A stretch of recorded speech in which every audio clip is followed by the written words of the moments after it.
Genèse, chapitre 14. Dans le temps d'Amraphel, roi de Shinéar, d'Arjoc, roi d'Élazar, de Kerdolaomer, roi d'Élam, et de Tidéal, roi de Gojim. Il arriva qu'ils firent la guerre à Béra, roi de Sodome, à Birsha, roi de Gomorre, à Shinéad, roi d'Adma, à Sheméhéber, roi de Tseboïm, et au roi de Béla, qui est Tsoar. Ces derniers s'assemblèrent dans la vallée de Siddim, qui est la mer Salée. Pendant 12 ans, ils avaient été soumis à Kerdolaomer, et la 13e année, ils s'étaient révoltés. Mais la 14e année, Kerdolaomer et les rois qui étaient avec lui se mirent en marche, et ils bâtirent les Réphaïm à Ashteroth, Kernaïm, les Usim à Ham, les Émim à Chavé, Kirjataïm, et les Oriens de leur montagne de Séhir, jusqu'aux chênes de Paran, qui est près du désert. Puis ils s'en retournèrent, vinrent à Amishpat, qui est Kadès, et bâtirent les Amélécites sur tout leur territoire, ainsi que les Amoréens établis à Azatson, Tamar. Alors s'avancèrent le roi de Sodome, le roi de Gomorre, le roi d'Adma, le roi de Tseboïm et le roi de Béla, qui est Tsoar. Et ils se rangèrent en bataille contre eux, dans la vallée de Siddim, contre Kerdolaomer, roi d'Élam, Tidéal, roi de Gojim, Amraphel, roi de Shinéar, et Arjoc, roi d'Élazar. 4 rois contre 5. La vallée de Siddim était couverte de puits de bitume. Le roi de Sodome et celui de Gomorre prirent la fuite et y tombèrent. Le reste s'enfuit vers la montagne. Les vainqueurs enlevèrent toutes les richesses de Sodome et de Gomorre, et toutes leurs provisions, et ils s'en allèrent. Ils enlevèrent aussi avec ses biens Lot, fils du frère d'Abram, qui demeurait à Sodome, et ils s'en allèrent.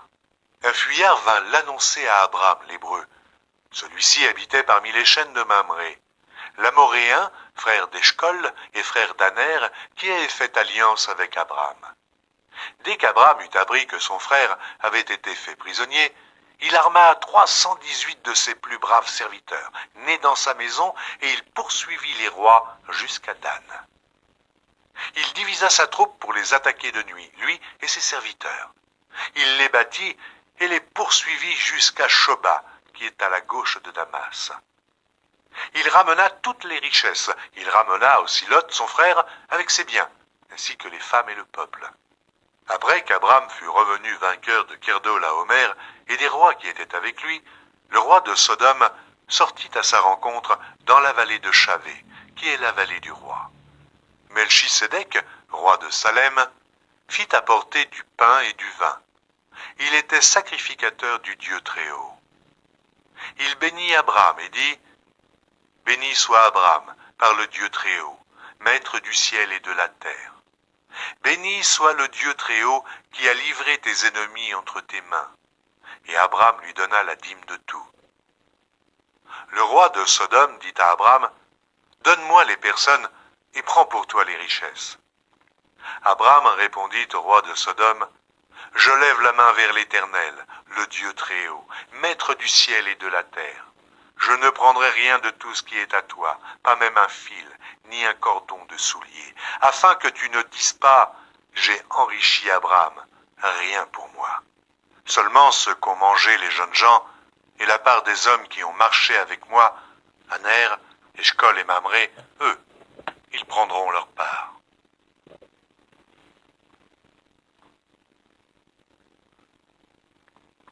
La Genèse, chapitre 15. Après ces événements, la parole de l'Éternel fut adressée à Abram dans une vision, et il dit : « Abram, ne crains point. Je suis ton bouclier, et ta récompense sera très grande. » Abram répondit : « Seigneur Éternel, que me donneras-tu ? Je m'en vais sans enfant, et l'héritier de ma maison, c'est Eliezer de Damas. » Et Abram dit : « Voici, tu ne m'as pas donné de postérité, et celui qui est né dans ma maison sera mon héritier. » Alors la parole de l'Éternel lui fut adressée ainsi : « Ce n'est pas lui qui sera ton héritier, mais c'est celui qui sortira de tes entrailles qui sera ton héritier. Et après l'avoir conduit dehors, il dit, regarde vers le ciel, et compte les étoiles, si tu peux les compter. Et il lui dit, telle sera ta postérité. Abraham eut confiance en l'Éternel, qui le lui imputa à justice. L'Éternel lui dit encore, je suis l'Éternel, qui t'ai fait sortir d'Ur en Chaldée pour te donner en possession ce pays. Abraham répondit, Seigneur Éternel, à quoi connaîtrai-je que je le posséderai? Et l'Éternel lui dit, prends une génisse de 3 ans, une chèvre de 3 ans, un bélier de 3 ans, une tourterelle et une jeune colombe. Abraham prit tous ces animaux, les coupa par le milieu et mit chaque morceau l'un vis-à-vis de l'autre. Mais il ne partagea point les oiseaux. Les oiseaux de proie s'abattirent sur les cadavres et Abraham les chassa. Au coucher du soleil, un profond sommeil tomba sur Abraham. Et voici, une frayeur et une grande obscurité vinrent l'assaillir. Et l'Éternel dit à Abraham, sache que tes descendants seront étrangers dans un pays qui ne sera point à eux. Ils y seront asservis, et on les opprimera pendant 400 ans. Mais je jugerai la nation à laquelle ils seront asservis, et ils sortiront ensuite avec de grandes richesses. Toi, tu iras en paix vers tes pères. Tu seras enterré après une heureuse vieillesse. À la 4e génération, ils reviendront ici, car l'iniquité des Amoréens n'est pas encore à son comble. Quand le soleil fut couché, il y eut une obscurité profonde, et voici, ce fut une fournaise fumante. Et des flammes passèrent entre les animaux partagés. En ce jour-là, l'Éternel fit alliance avec Abraham et dit, « Je donne ce pays à ta postérité, depuis le fleuve d'Égypte jusqu'au grand fleuve, au fleuve d'Euphrate. Le pays des Kéniens, des Kénisiens, des Cadmoniens, des Étiens, des Phéréziens, des Réphaïm, des Amoréens, des Cananéens, des Girgasiens et des Jébusiens. » La Genèse, chapitre 16. Sarai, femme d'Abraham, ne lui avait point donné d'enfant. Elle avait une servante égyptienne nommée Agar. Et Sarai dit à Abraham, « Voici, l'Éternel m'a rendu stérile. Viens, je te prie, vers ma servante. Peut-être aurai-je par elle des enfants. » Abraham écouta la voix de Sarai. Alors Sarai, femme d'Abraham, prit Agar, l'Égyptienne, sa servante, et la donna pour femme à Abraham, son mari. Après qu'Abraham eut habité 10 années dans le pays de Canaan, il alla vers Agar et elle devint enceinte. Quand elle se vit enceinte, elle regarda sa maîtresse avec mépris. Et Sarai dit à Abraham, « L'outrage qui m'est fait retombe sur toi. J'ai mis ma servante dans ton sein et, quand elle a vu qu'elle était enceinte, elle m'a regardé avec mépris. Que l'Éternel soit juge entre moi et toi. » Abraham répondit à Sarai, « Voici, ta servante est en ton pouvoir.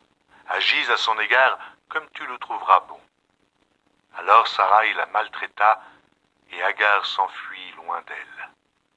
L'ange de l'Éternel la trouva près d'une source d'eau dans le désert, près de la source qui est sur le chemin de Chour.